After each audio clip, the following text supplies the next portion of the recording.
Student, today we will discuss about Rashtriya Uchtar Shiksha Abhiyan RUSA Part 2 in under the subject of Education Contemporary in India.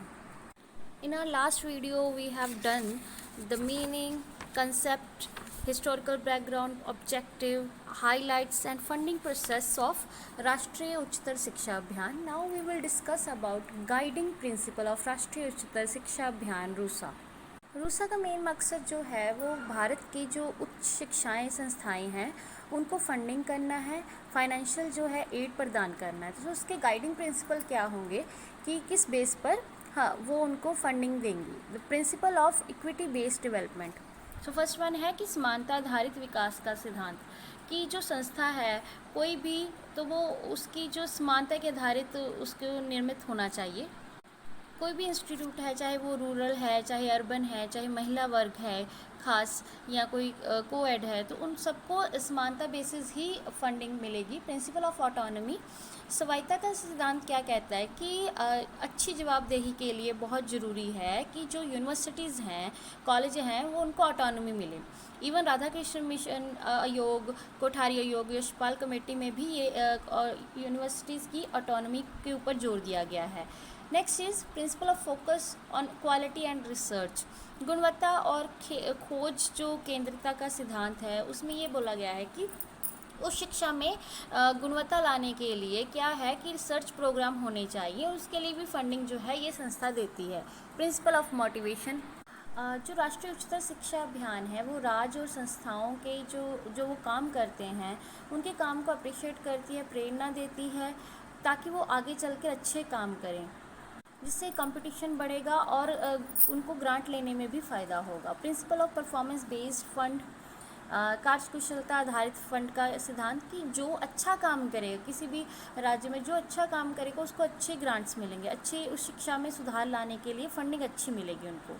Next is pre required sites of राष्ट्रीय उच्चतर शिक्षा अभियान, कि राष्ट्रीय शिक्षा अभियान की ग्रांट लेने के लिए कुछ पूर्व ज़रूरतें हैं जिनको पूरा करना बहुत ज़रूरी है, नहीं तो इसके बगैर जो ग्रांट है वो प्राप्त नहीं हो सकती। तो कुछ रिक्वायर्ड साइट हैं। So first one is state higher education council, राज्य उच्च शिक्षा काउंसिल जो है वो भी एक रिक्वायर्ड साइट है कि वो स्टेट एजुकेशन होनी चाहिए।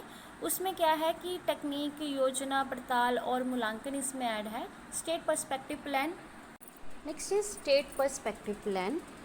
राज्य पर्सपेक्टिव योजना जो है उसमें क्या है, इस अभियान के तहत उस शिक्षा के लिए 10 साल जो है 10 साल योजना बनाई जाएगी और 5 साल बाद उसका पुनर्निरीक्षण किया जाएगा, और इस योजना को सालाना विभाजित भी कर दिया जाएगा। सालाना लक्ष्य जो है निश्चित करके विस्तारपूर्वक बजट बनाया जाएगा। नेक्स्ट इज़ मैंडेटरी एक्रेडिटेशन, जो एक्रेडिटेशन है वो ज़रूरी है, ज़रूरी आधिकारिक जो मानता है उसके तहत जो इसको पूरा करेगा उस संस्थाओं को ही फंड प्राप्त होगा। नेक्स्ट इज़ एफिलिएशन रिफॉर्म्स, जो मान्यता प्राप्ति में सुधार करने की ज़रूरत है। जैसे आजकल समस्याएं आ रही हैं, पुअर क्वालिटी है, लैक ऑफ कंट्रोल है, एडिशनल बर्डन ऑफ गवर्नेंस और यूनिवर्सिटीज़ है। सो ऐसी प्रॉब्लम्स को दूर कर एफिलिएशन जो नॉर्म्स हैं उसमें ध्यान देने की ज़रूरत है।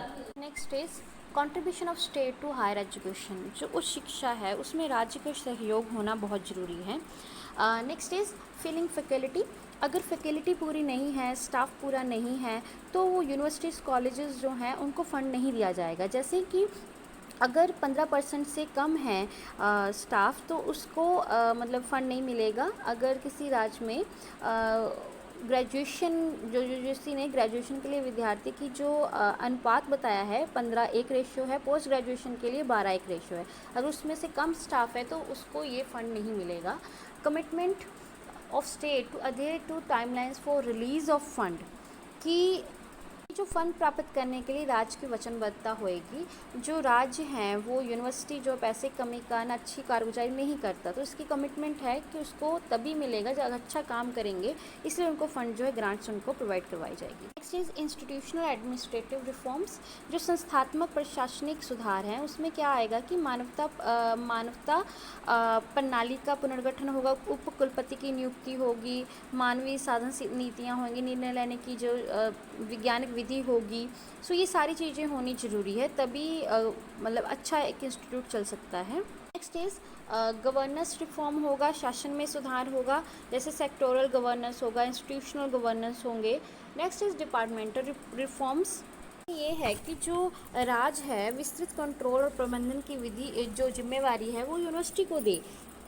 आगे है एग्जामिनेशन रिफॉर्म्स। एग्जामिनेशन रिफॉर्म्स भी बहुत ज़रूरी है, उसमें इंटरनल इवैल्यूएशन और सेमेस्टर इवैल्यूएशन इंक्लूड होनी चाहिए। एकेडमिक रिफॉर्म्स होना ज़रूरी है, वर्किंग प्लान का होना बहुत ज़रूरी है। सो ये सारी चीज़ें अगर अच्छी होंगी तभी ही एजुकेशन सिस्टम अच्छा चल सकेगा और उनको ग्रांट मिल सकेगी। Next is 8 point objectives of higher education in 12 5 year plan. जो 12वीं 5 साल योजना है उसमें उच्च शिक्षा के उद्देश्य क्या है, वो ज़्यादातर किसके ऊपर जोर देता है, वो एक्सेस, इक्विटी और एक्सीलेंस के ऊपर जोर देते हैं। अप्रोच में क्या आ जाता